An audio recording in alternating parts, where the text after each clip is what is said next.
Welcome to everybody and welcome back if you've been to these webinars before. This is our PREP4BLUE series called Planning for Citizen Participation in Mission Ocean and Waters.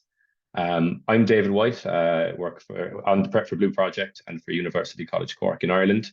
And today's webinar topic it's our 9th webinar in the series, and the topic is engaging children and young people in Mission Ocean. So anyone who's been here before will already have seen this many times, so I'll just give a brief contextualization. PREP4BLUE as a project supports the EU's mission to restore our ocean and waters, or Mission Ocean for short. And our specific subject in these webinars is supporting the citizen engagement target outcomes of the mission. So what you're looking at here is the mission has 3 overarching objectives: to protect and restore marine ecosystems, prevent and eliminate pollution, and make the blue economy carbon neutral and circular. And I suppose kind of sitting under them are the citizen and stakeholder engagement target outcomes of the mission. So they want to, I suppose, like leverage European society to achieve these 3 overarching objectives. And today's topic, engaging children and young people in Mission Ocean, really cuts through quite a lot of these. So for instance, trialing deliberative democratic mechanisms, involving the EU Solidarity Corps in projects, and many of the others. So really it is, engaging with young people in initiatives, in research-funded projects and everything is a massive thing that is being funded as part of policy, and something that we'll all be engaging with if we're working in this area over the coming years. Just before I introduce our facilitator for today, I have 1 or 2 other things. I just wanted to point out again, maybe, that this is a line that comes up in many times in the current Horizon Europe Mission Ocean funding call. The action should foster a participatory approach that empowers local stakeholders, builds on their local know-how and applications of sustainable practices, and encourages their long-term commitment to the protection, restoration, and depollution of our oceans, seas, and waters. So our webinar today will touch on exactly this, and specifically how to engage young people in this effort. So I'm going to stop sharing there and introduce our facilitator for today. We're really lucky to be joined by Katie Reid, who's a participation specialist and focuses specifically on child, youth, and intergenerational processes on issues of environment and children's rights. Some of the experience she had includes leading the children's participation process for Scotland's Climate Assembly. She helped design and deliver Ireland's Children and Young People's Assembly on Biodiversity Loss, and has worked with the UN on issues of children's rights. So, Katie, thanks very much for joining us today. I think I'll share your slides. Is that what we are going to go for? Give me 1 second now. That would be really helpful. Thanks. And like you say, just tell me when to, where's it gone? Yeah, perfect. We can get started. Yeah. And good afternoon, everyone, or good morning, good evening, depending where you're dialing in from. It's really lovely to be here and to have this opportunity to share with all of you some of the work I've been involved in around engaging children and young people in research projects and also deliberative democratic processes. So thanks for the introduction, Dave. Sorry, give me 1 second. Oh, yeah, take your time. As Dave said, my name is Katie Reid, and I'm a practitioner and social researcher in children's rights and participation, with a particular focus on issues related to the environment, sustainability, and well-being. And I guess over the last 9 years, I've been working on different projects, kind of research and otherwise, involving children and young people in different types of projects. So that's from a local level, working on community planning projects, to national level, working on citizens' assemblies and consultation, and also to a transnational and global level. And as Dave mentioned, most recently, I was part of a global steering group working with the United Nations Committee on the Rights of the Child to develop its authoritative guidance for state parties on how we understand children's rights in the context of environmental harm and climate change. And my role in that was to design with children a creative consultation process for thousands of children across the world to share their views and ideas with the committee on their rights, the environment and climate change. So I guess my experience kind of spans across very different types of processes, engaging children and young people. And it's a real pleasure to have this opportunity to share, I guess, some of the learning I've learned, the lessons across these different projects. But I'd also love to use this as an opportunity to learn about some of the projects and research you're involved with, and also perhaps things you are planning that will involve children and young people down the line. So please do feel free to ask questions or be active in the chat. I'm just realizing that I'm perhaps not as audible, so I'll try to speak up. But please do feel free to leave comments or be active in the chat, and I'll also be happy to answer any questions at the end. But now that I've given a little introduction to myself, you'll see here on the screen that I'm going to be dedicating a lot of this time today to a conversation with two people, two children, Fiach and Esther, that I've been working with and very much learning from over the last 2 years as part of Ireland's Children and Young People's Assembly on Biodiversity Loss. And as this webinar is being recorded during their school time, Fiach and Esther can't actually be here right now. So what we've done is that we've pre-recorded our conversation, and I will play that as part of the webinar today. So I know that this is also going to be made available, this webinar, after today. So I guess we're getting a bit meta. We'll have a conversation in a conversation, but quite practically speaking, you know, the situation is actually in and of itself a kind of illustration of some of the things that we have to consider when engaging children and young people. And they too have busy lives, and you know, for many, school is a big part of that. So yeah, we got creative and we've made it work, and I'm really looking forward to sharing our conversation with you later today. And so we'll talk about that in just a moment, but I wanted to share the plan for today. So if I could go to the next slide. Thanks, Dave. Yep. Perfect. So I'll begin by giving a short overview of the relevance of today's theme for Mission Ocean. And I know Dave's already set that up nicely, but I wanted to outline what's called a child rights-based approach, which I find to be a really helpful lens and tool for including children and young people's participation and engagement in projects like those that you might be working on yourself. And so this also includes sharing some of the key lessons and learnings from the projects that I've been involved in, which will be quite broad, but I hope will also be useful for you to reflect on in your own work and plans, whether you're in the proposal writing stage or kind of obtaining funding, whether you're already underway in your projects, or whether you're even coming towards the end of your work and you're thinking about potentially involving children and young people in the dissemination of findings or developing materials, communication, or educational materials. And as I guess that suggests, there are so many different ways that children and young people can be involved, and most importantly, should be involved. And we'll talk a little bit more about that in just a moment. And then finally, you'll see here on the screen, we're going to take a deep dive into one example that we both mentioned, which is the Children and Young People's Assembly on Biodiversity in Ireland. And myself, Fiach and Esther were involved in this since 2022. And for those of you who have attended previous webinars as part of this series, you may already be familiar with citizen assemblies as a form of like deliberative democracy that can engage adult stakeholders.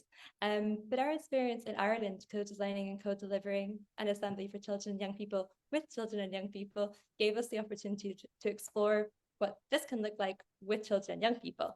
So really looking forward to sharing some of that with you today. So Katie, can I just ask you, sorry, there's a few people in the chat saying that it's slightly hard to hear you, and I think it helped when you moved closer to the computer a minute ago. Oh, okay. Okay, is that a little bit better? That's a bit better, yeah. Okay, perfect. Great. So if I can move on to the next slide. Great. So just to have a look at some of Mission Ocean's kind of core objectives, I've chosen to frame today's conversation around these here on the screen, and I'll touch upon both how deliberative democratic mechanisms, such as citizens' assemblies, can be a powerful way of engaging with children and young people, and emphasize the importance of co-designing such methods with children and young people themselves.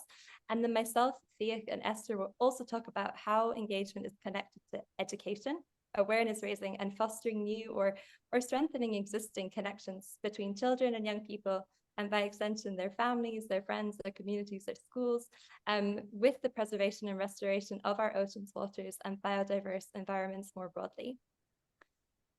Next slide, please.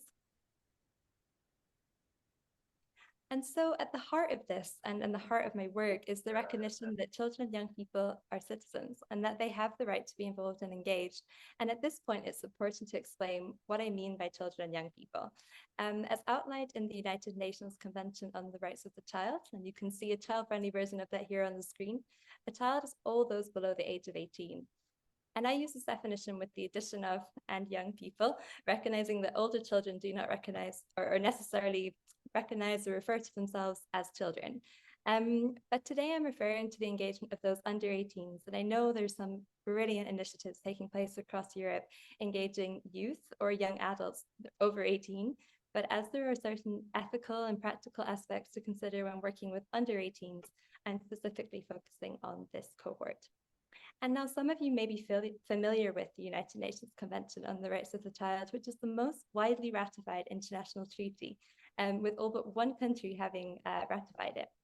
And as you can see here, and although I will admit it's quite small, the articles outline, for example, children's rights to non-discrimination, to protection from harm and exploitation, to quality education, to freedom of expression, to access information, to play, to health, water, food, to have a say, and to be taken seriously. And that's just naming a few.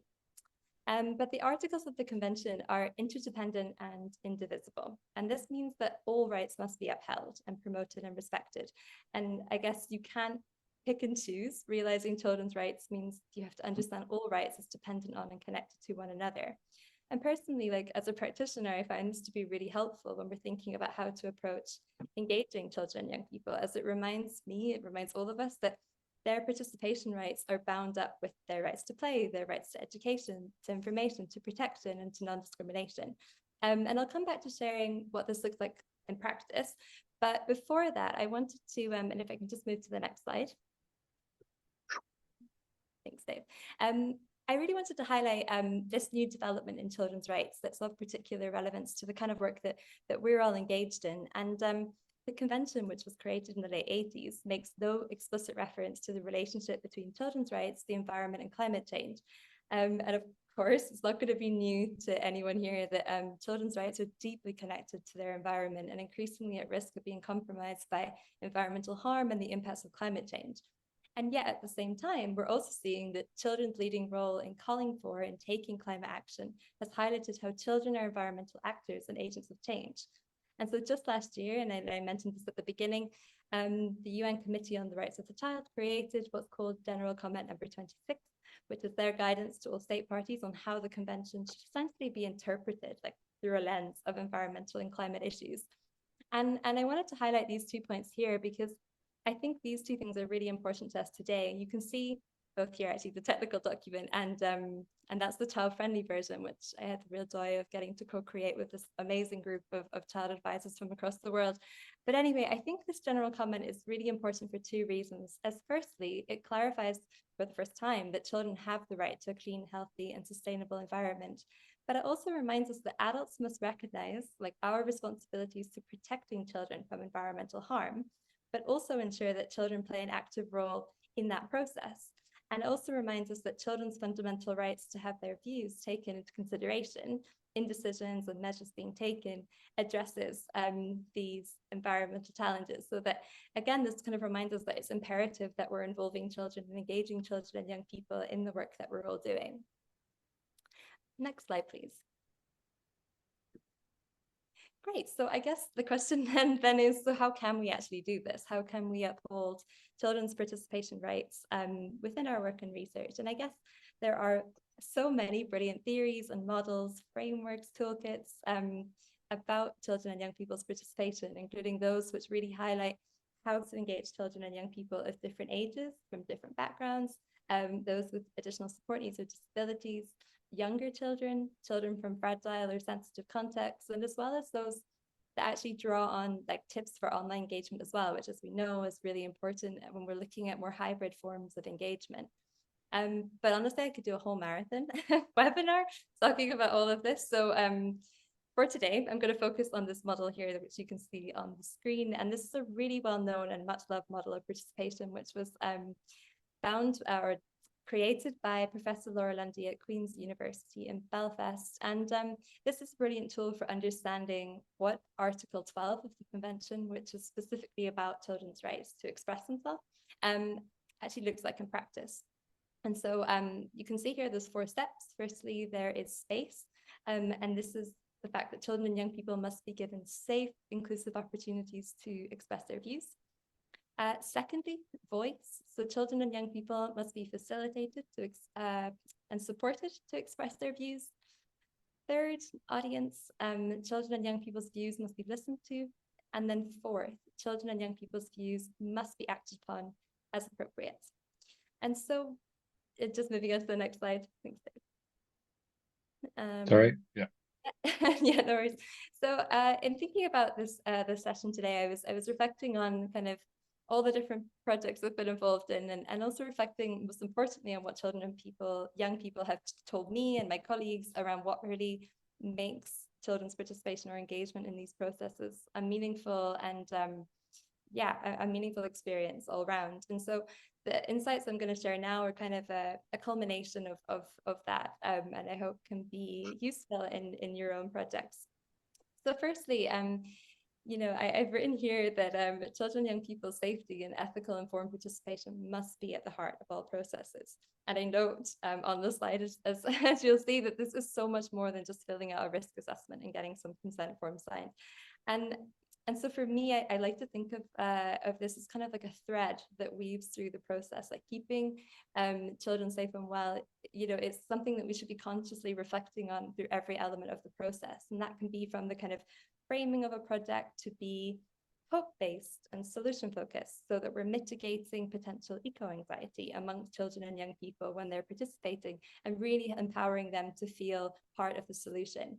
But it also extends to, supporting positive relationships between participants and facilitators, so children, young people, and adults, recognizing that a lot of participation is really born or like grown out of the positive relationships that we form in and between one another. And then it's also kind of extends to creating an inclusive, safe environment. So making sure that we really think about the space where we're engaging with children and young people, and making sure that within that space, we're validating the kind of difficult feelings and emotions that can come up when we're talking about environmental issues, which we know is of real concern to a lot of children and young people, just like adults.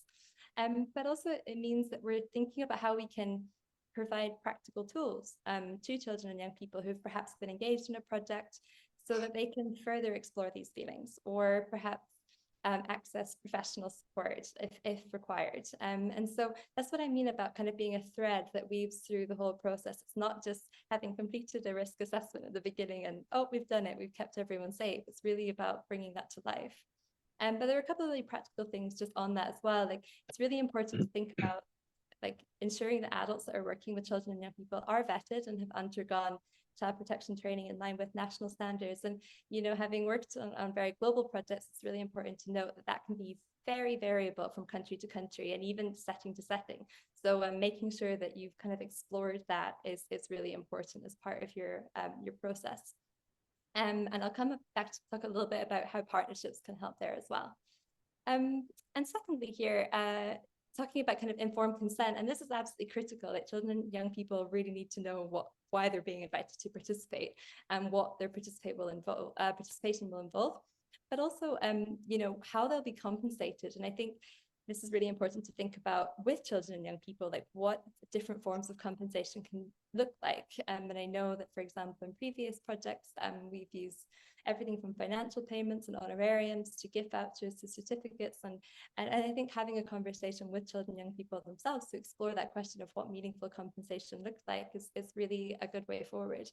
And then finally, thinking about consent, this should also extend to things like audio recording and photo and video permissions, and making sure children know and young people know how their data will be stored. And that's increasingly more important in such a kind of digital landscape that we're all living in. So there's some kind of reflections on that first point. And then moving on to the second point here. So children and young people can be involved in so many different ways. And as we'll hear later from Fiat and Esther, everything from co-designers to participants to learners, experts in their own lives, peer educators, co-creators, volunteers, citizen science, like the list is endless. But I really would say that the best place to start, if you're wondering how you can engage children and young people, is to ask children and young people themselves. And it's really important to remember that not all children and young people, just like adults, like learn in the same way or express themselves in the same way. And you'll need to take extra care and consideration to think about how to ensure your approach is genuinely inclusive of children with diverse needs and backgrounds and learning styles and abilities. And I guess part of that, what we've learned is having a range of methods that allow for those kind of different forms of expression and engagement is really important. So you can use like storytelling, play, arts, drama, photography, and as Esther will talk about later, also just connecting with the natural environment that you're in, I think is really important, and something that children really have told us a lot helped them really engage well. It was just being out and about in nature. And then, yeah, down to that final point there, engaging children and young people requires time, resourcing and creativity. And I will say time and budget really cannot be underestimated. You know, children's time, as I kind of alluded to at the beginning of this webinar, that children have a lot of things going on in their lives. School does eat up a big part of their day, and we have to be really mindful of designing processes that accommodate and work for children, not the other way around. So really factor that in, and that often things can take more time when working with children and young people. And that also is because there's often more gatekeepers, and not in a negative way. You know, the children are much more interconnected with adults in their life, like parents, carers, schools, and they can be huge support and allies in these processes, but it does just add an extra layer of kind of communication to navigate. And then yeah, here I've also highlighted the fact that we need to have a really strong commitment to building positive relationships and genuinely listening to children and young people and taking their views seriously. And as Fiach will talk a little bit about later, I guess this just means that there's no point wasting children and young people's time if you yourself are not going to be open-minded to be challenged and seeing things differently as the adults in this process. You know, engaging children and young people can be truly transformative if you're willing to embrace the new perspectives and the knowledge that they'll bring and to you. And I think that's something that we have to be really open to in these projects and genuinely commit to from the beginning, is that there is going to be impact and outcome. And on that point, it's really important that we provide that feedback back to children, so that they themselves know the outcome of their participation. Next slide, please. And a couple of just final things there. So one is just, you don't need to reinvent the wheel. And I would say that because there's lots of us practitioners, researchers, organizations and networks all over the world with expertise in child and youth engagement. And we can really help you to navigate how best to safely and meaningfully engage children and young people who might need additional support. And then of course there will be those who have particular expertise in working with, say, much younger children or children with additional support needs or disabilities that can really ensure their voices are also heard. And so yeah, I completely appreciate that you're all experts in your field, and we're not expecting you to also become experts in this too, but there's a real power in collaboration. There's a lot that we can learn from each other. And then also, you know, just like working with those of us kind of in the field, the other most important people to look to are the children and young people that are already expressing their views and ideas on these issues. And, you know, we're seeing through protests, activism, school councils, child and youth parliaments, interest groups, youth groups, you know, nature clubs, young rangers, that kind of thing. Social media, like children are already telling us so much. And I think I would really encourage all of you that are engaged in this space to think about how you can already engage with children's existing platforms. And then I guess when thinking about how to engage children, one final point is just on schools. And, you know, it can be a brilliant way of connecting with children and young people is through schools. But I would just note that, you know, not schools aren't always a positive experience or safe or empowering environment for children. And actually working with organizations and services outside of schools can really help you to engage children and young people for whom that's just not a good space for their engagement and participation. Next slide, please. Great. Well, we're going to hear from Fiach and Esther's tips and advice on creating kind of meaningful child participation. But first, we're going to watch a short video that will bring you into the example of the Children and Young People's Assembly and Biodiversity Laws. But before pressing play, I just wanted to quickly explain why I felt this example of a project would be useful to explore altogether. So first of all, I mentioned earlier that there are kind of many ways that children and young people can be engaged in projects. And so here are 4 ways that children were involved in this process. Firstly, as young advisors. So Fiach was one of our 9 young advisors who co-designed and co-facilitated the assembly with us, and he'll talk about that in just a moment. Assembly members, we trialed using democratic lottery to randomly select children from across Ireland to participate in the assembly, and one of whom was Esther, who will talk about her role in just a moment too.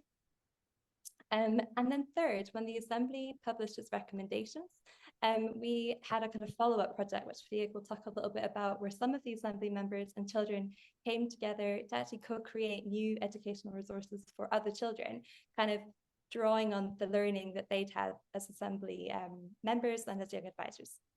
And then underpinning all of this has been our research with children and young people kind of involved, reflecting on the process, the outcomes, and also the impact. And we're going to be sharing some of those findings in the near future. So we'll be happy to share with all of you.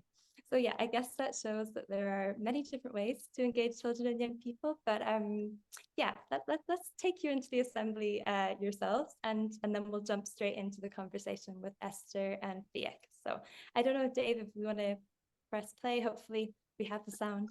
Yeah, so we've just been struggling to get Zoom to share sound. We have a few options here, so bear with me. I might just try it myself just to see, does that work? Yeah, take your time. No, you can't hear that, can you? No. Okay, 1 second. Joy of technology. We have to get creative. I know. Embrace the challenges. Just give me 1 second there now. Where's our chat?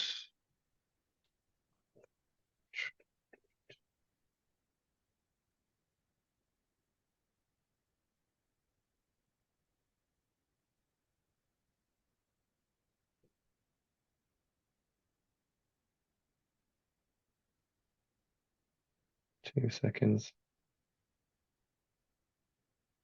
And just to say, Dave, if it's not going to be possible to play the video, what we can do is move into the conversation with Fiach and Esther, and then we can send the video around or pop a link to. Yeah, okay. Let me just try and share it from my desktop. Yeah, it's Okay. still not allowing me to share sound here. I'll try to share it from the desktop, and if not, then we'll go to the as you said, we'll just go straight to the video. Sure. Okay. Where the...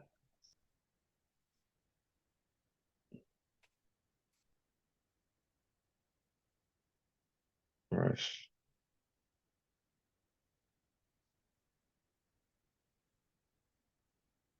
Can you hear this? No. No. No, unfortunately not. Okay, that's a shame. Do you want to try? So, do you want to just share the video like we did beforehand? I can just pull it up on my desktop so that because it worked last time. It worked last time, so this should work. So hopefully this works.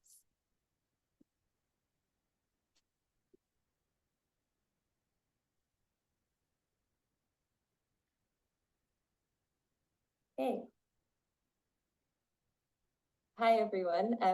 This is a recording ahead of time of our webinar on Wednesday, as it is during the school day. And so I'm delighted now to be joined by Fiach and Esther, who were two members of the Children and Young People Assembly on Biodiversity Loss in Ireland.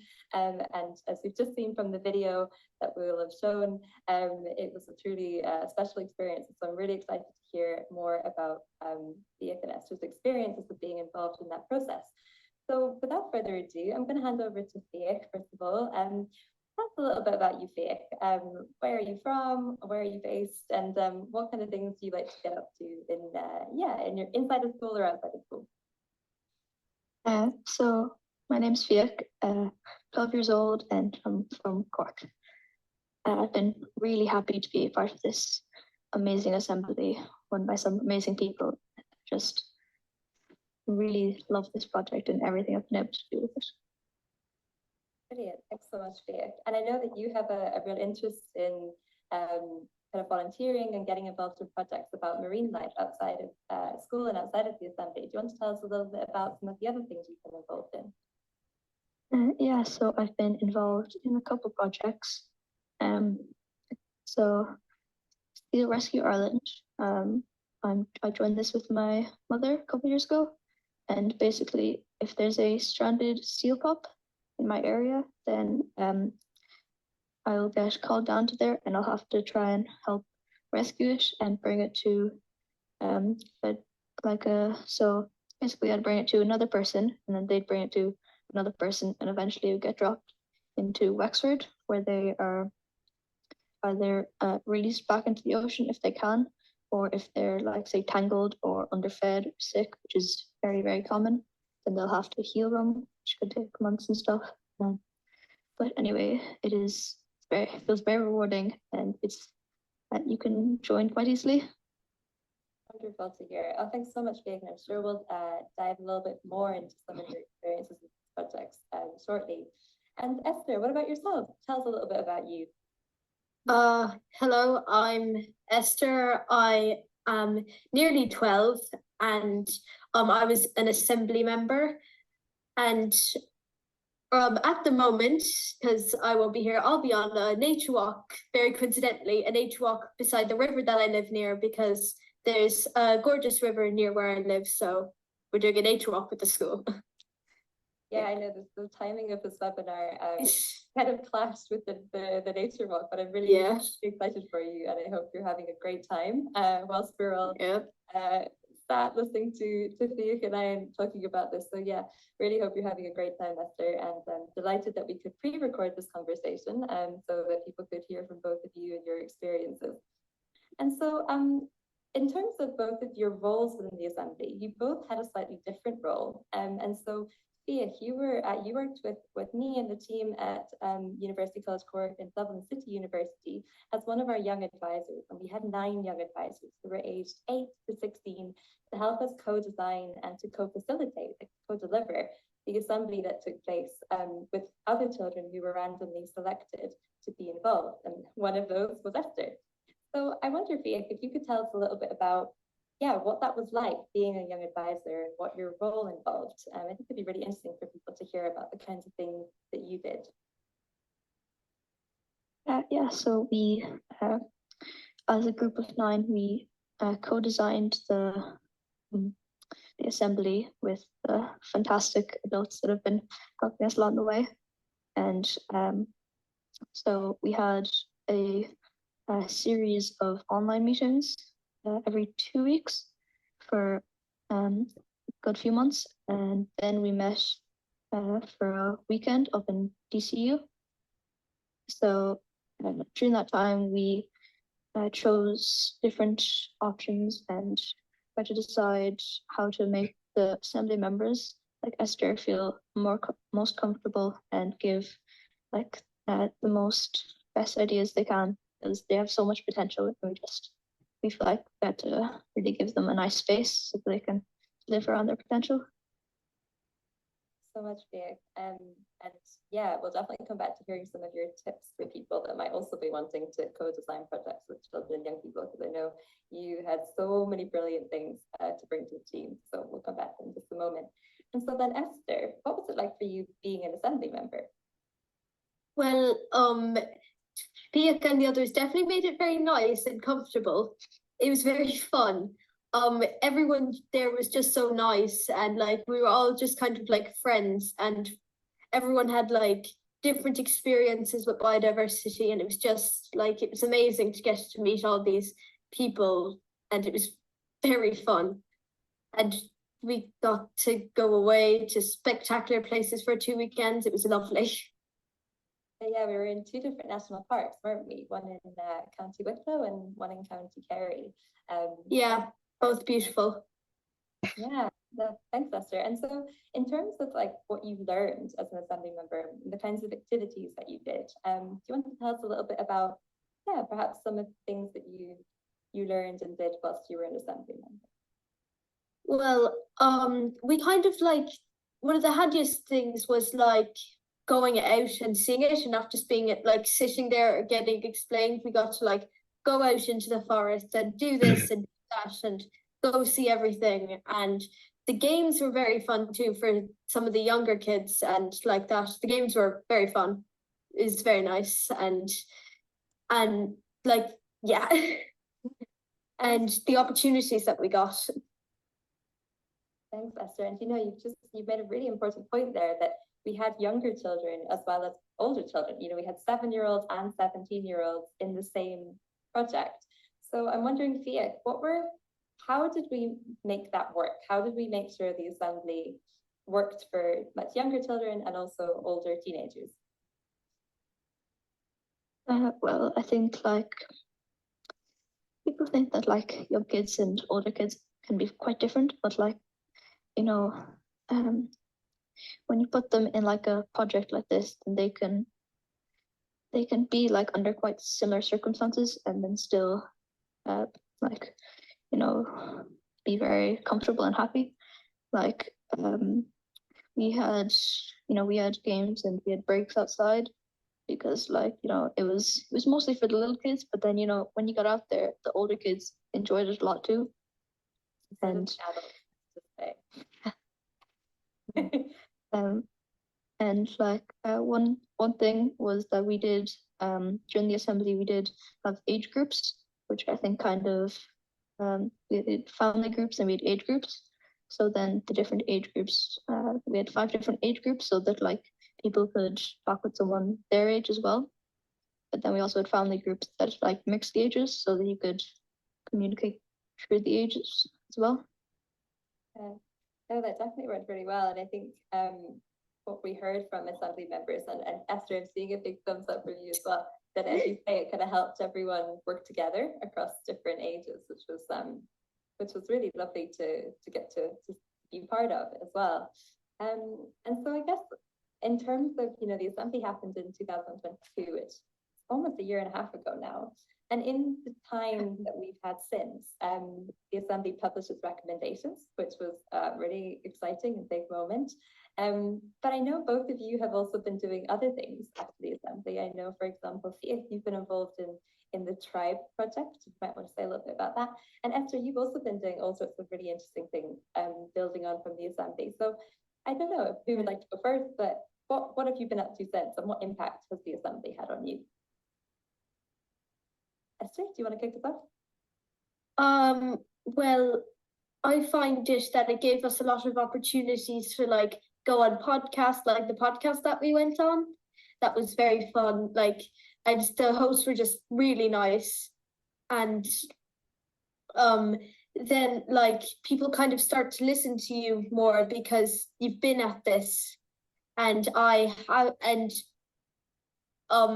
had been asking for a microforest, but instead we just did it in the back garden, and that's going well. So yeah, and just it gives you a lot of opportunities after, like, yeah, and yeah.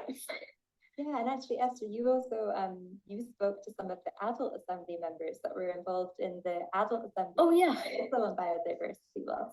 What was it like about being in the children's and young people's assembly with the adults, and what did you get out of that experience? Well, actually, I knew one of the adults that was there because his daughter used to go to ballet with me, so we can't so you could just like see him there, like. Yeah, it was very good to talk to them because then like it's not just adults talking to you, it's the adults like you, Katie, like other adults that were in a very similar assembly to us, and they got to hear us. So yeah, it was very fun. Thanks, Esther. We can maybe come back to talk a little bit more about what intergenerational projects can look like, because I know that's something that a lot of people are really interested in as well, how we can bring children, young people and adults together in different projects. So thanks, Esther. And Thea, what about you? What have you been up to since the assembly? Well, I'd say the biggest thing was probably Tribe, which was a follow-on from the assembly. I think I remember the acronym. It was teaching resources. Teaching resources for young people. Biodiversity education, I think. Get it right. So close. Anyway, World. A group of us got together and we designed a booklet. Was the main thing, a booklet about how to educate young people of biodiversity and biodiversity loss, because a lot of us felt like there wasn't really much communication of it inside schools, especially for younger kids, because like, you know, a teacher thinks that a 7-year-old couldn't handle the fact that like there's a lot of animals dying stuff every day. But I think that like if you give them the information, then it just like it makes them feel a lot more confident about doing things about it, especially from a young age. And yeah, that's kind of all I have to say. Brilliant. And yeah, the activity book is really, it's a really brilliant resource, and you've all done a brilliant job making it. And I'll definitely share the link to people as part of this webinar, because I really encourage people to have a look at what you made. And I think what really I was so inspired by is that you took all the learning and knowledge that you gained through the assembly, or that you shared with other children through the assembly, and are now spreading that message even further, which is I think such a powerful thing to come out of this. But I also wanted to pick up on something you said there, Fiach, about communicating to children and young people about these issues, and how we make that, yeah, fun and interesting. And so I wonder, you know, if we're thinking about why it's important for children and young people to be involved in research and projects, why do you think it's important? Like, what kind of value do you think it brings to the research or to projects when children and young people are involved? So if you want to say a little bit about that, or perhaps Esther, you might want to touch on that too. Well, I think it's very important that children get a voice, because, like, basically a lot of the people that are getting a voice are not really going to see the future that they're deciding, whereas us young children, this is our future, and yes, it seems to be falling to other people to decide it. It's not really fair. And also, like, children have a lot to offer, because our minds work so differently from adults. We have we have a lot of creativity, and like we have very open minds compared to, like, some adults have very open minds, but you know, there are some more closed off minds there. And Esther, what about for you?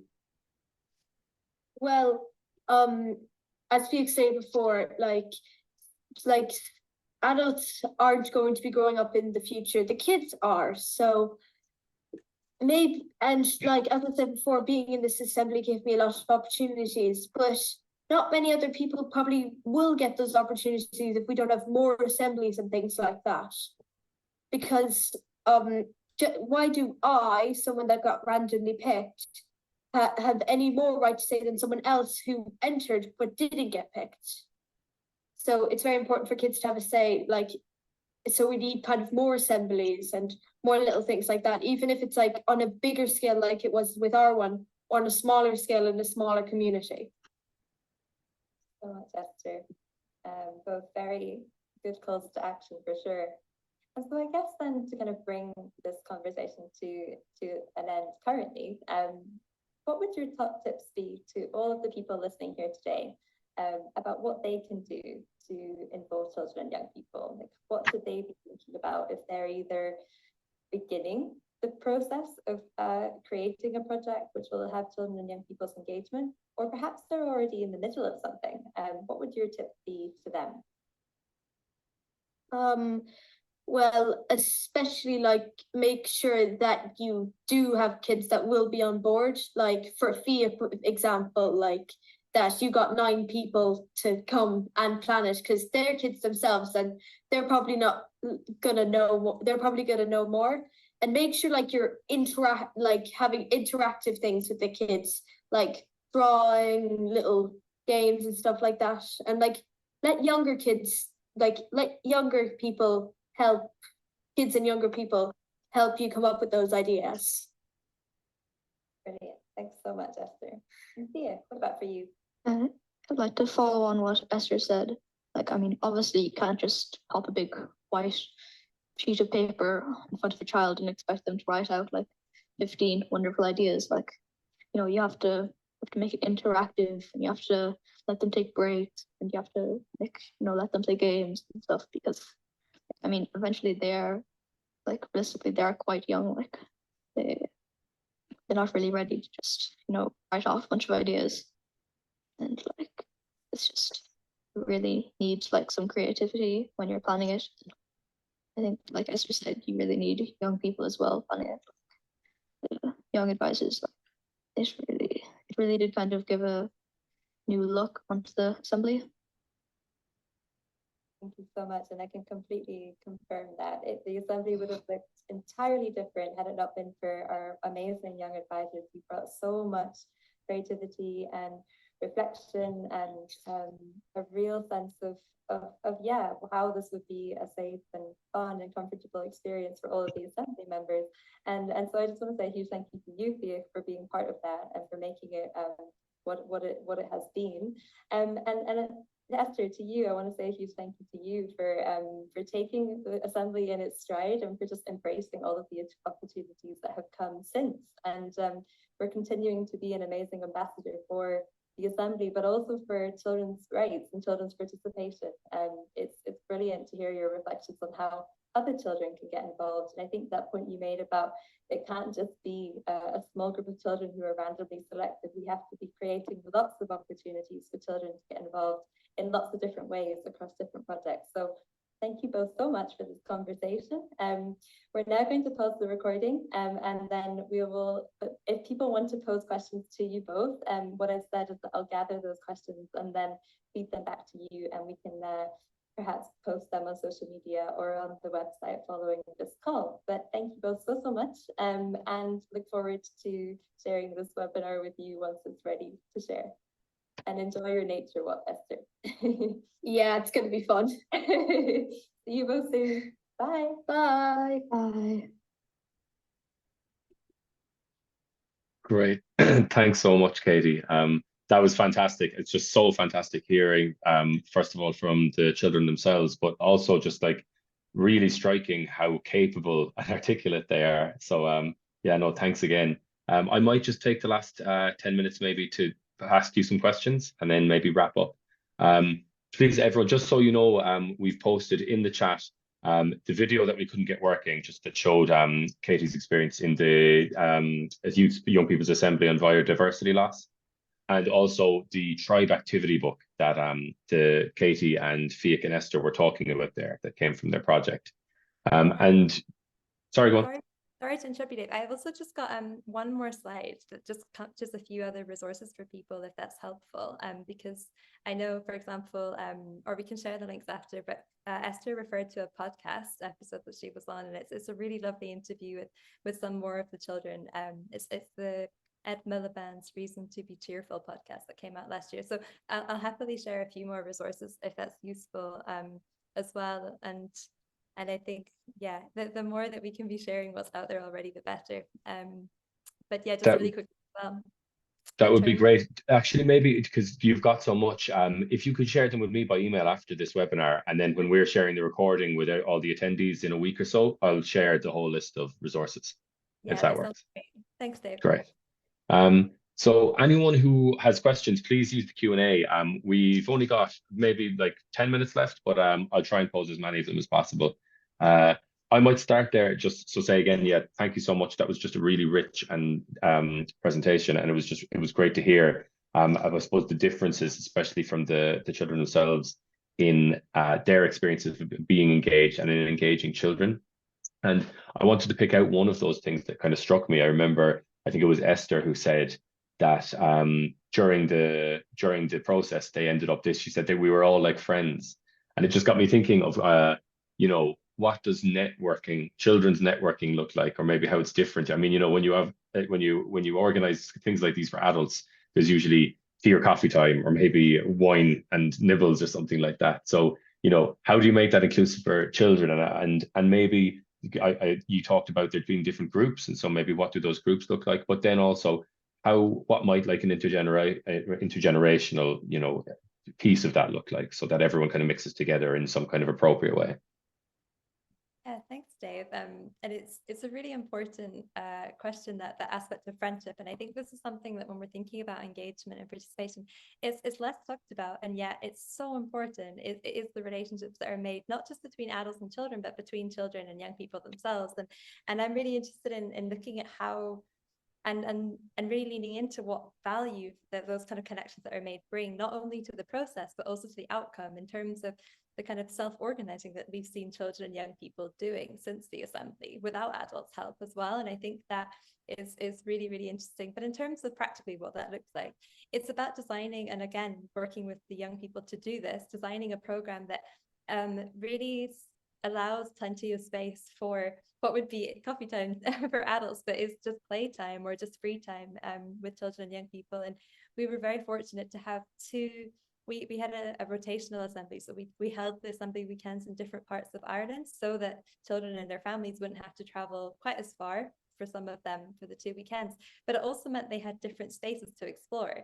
And I loved seeing just the children running around and just going off and exploring the environment that we were in, and then coming back together in the more structured sessions to talk about even what they were doing during the break times. But through our research, we've really seen just how friendship was such a core theme for all the children, and that actually, this was a national process. We had kids from all over Ireland, and yet they've stayed in touch often through their mums' WhatsApp groups, to keep in touch about these processes, which is it's really special. And as I said as well, that's also extended into self-organizing. So we've now seen, for example, one of the children is setting up a newspaper, a national newspaper, to communicate news about biodiversity issues, and she's rallied other children from the assembly to get involved. So we've kind of seen children doing it themselves, and I think that's an amazing outcome of the assembly in itself. And then in terms of the different age groups, that's just really important for 2 reasons. One, because we had such a diverse age range, and as Fiach said, in many ways we didn't need to overthink the process of making it accessible to 7 and 17-year-olds, because in many ways everyone benefited from play and games and that kind of thing. But we also wanted to make sure that the younger ones, our 7 and 8-year-olds, were able to kind of, guide their own involvement as much as the older ones who wanted to delve deeper into some of the core themes that were being explored. So we had what was called family groups and theme groups. And the family groups were those age groups that Fiach talked about, where you would have regular check-ins, kind of age-appropriate check-ins. That was also from very much a well-being perspective. But then their theme groups, each of the children were divided into 5 different groups where they tackled a different driver of biodiversity loss. And that meant that they had a kind of more mini intergenerational learning within those groups.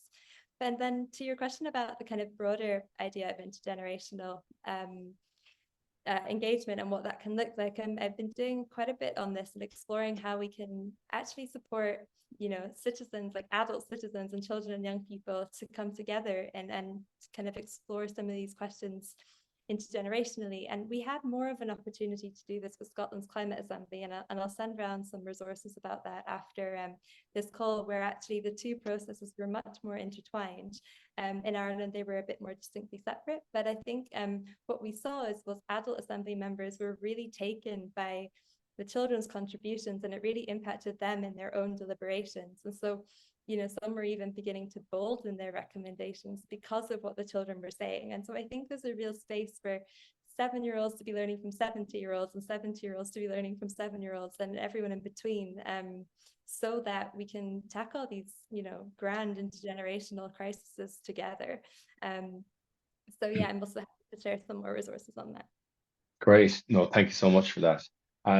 And then maybe to ask you a question, because I know, ethics is constant. It's obviously a constant subject when you're dealing with minors. So I just wanted to ask you, maybe, because I think one of the powerful things that you were talking about is involving children at every stage of an initiative or a project. So, not just kind of like the end stage or the middle to when there's actually an event going on, but in designing it and everything like that. And I just wanted to ask you about your experience, maybe, and how you've not gotten around, but dealt with, I suppose, ethics in those early stages. So, those of us who are researchers in the room know that, it's the kind of difficulties in getting ethics approval for a research project once you've got the funding, say, or something. But if you're going to co-design initiatives and things with kids, how do you approach that? I mean, do you just, you've a set of best practices that you use yourselves? Do you still use consent forms, even though you're not formally doing research, or do you deal with the parents? How does it go? Yeah, absolutely. It's very similar, like across research or projects. I really don't see much.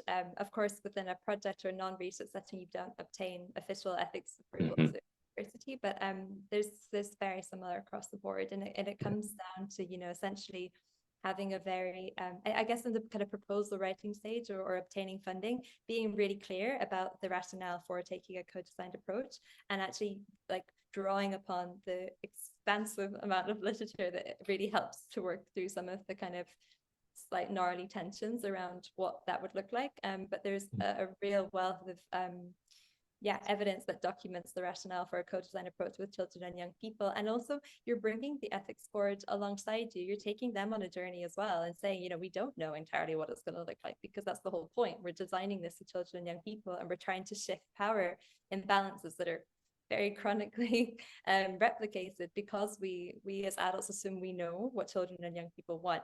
And so trying to kind of challenge some of those structures is actually the whole point of involving children and young people in the first place.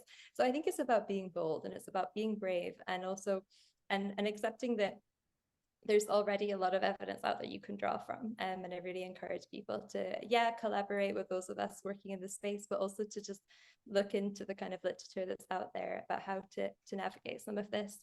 And then, in terms of like informed consent and that kind of transparency that's required, you know, children and young people and their parents and carers, it's really important that they all know what's going on. And also that's because every child and young person is a unique person. They all have different needs and different circumstances. There might be some children that cannot be photographed for particular reasons.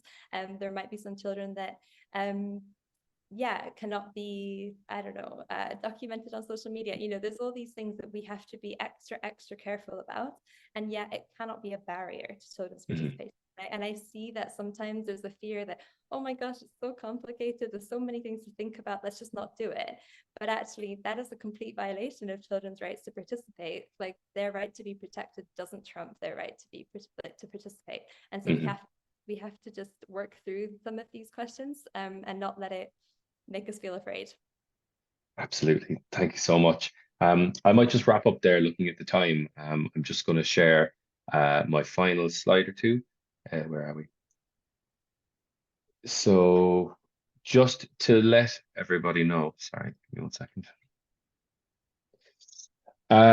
Linked to this topic, so the European Solidarity Corps, which we were discussing earlier, basically for anyone who isn't aware of the European Solidarity Corps or hasn't seen our previous webinar on this, the European Solidarity Corps is a system whereby projects or initiatives can get linked with a group of young volunteers that can come. They can get funding to bring young volunteers to work on their project or initiative. So it's, you know, it's free of charge for them. And it's been recently announced that 16.5 million has been made available for engaging youth in restoration actions across the 5 missions. So this is obviously very relevant to the community here today in the audience, and also to the subject that we're talking about. Sarah has just put into the chat there a link to our previous webinars, and I think it's webinar 5, if you go into them, is on how to engage the European Solidarity Corps for Mission Ocean activities. So I would recommend that anyone who doesn't know how or hasn't heard of the Solidarity Corps to have a look at that, and then to look into the new funding that's been made available, because it will be very helpful. And then just finally, this was the last webinar in our spring series. All of our previous episodes, you've now got the link to the page where we keep them on the PREP4BLUE website. And I'd also encourage you to follow us on Twitter and keep an eye on our website, because we'll have more training in this autumn 2024. So just for today, I'd like to say thank you so much to Katie and to Fiach and Esther. So we'll be in touch, Katie, after this anyway, with a bit of follow on and with our audience in terms of resources and stuff like that. But it was absolutely fantastic. It was really great hearing from you all. And we've got some thanks coming to the Q&A there. And thanks so much, Sarah, for helping us out today as usual. So I'll give you an email quickly after this to the panelists, but to our audience, thank you so much. And I hope you've enjoyed the spring series. And I hope I'll see you all and work with you all again soon. All the best. Cheers.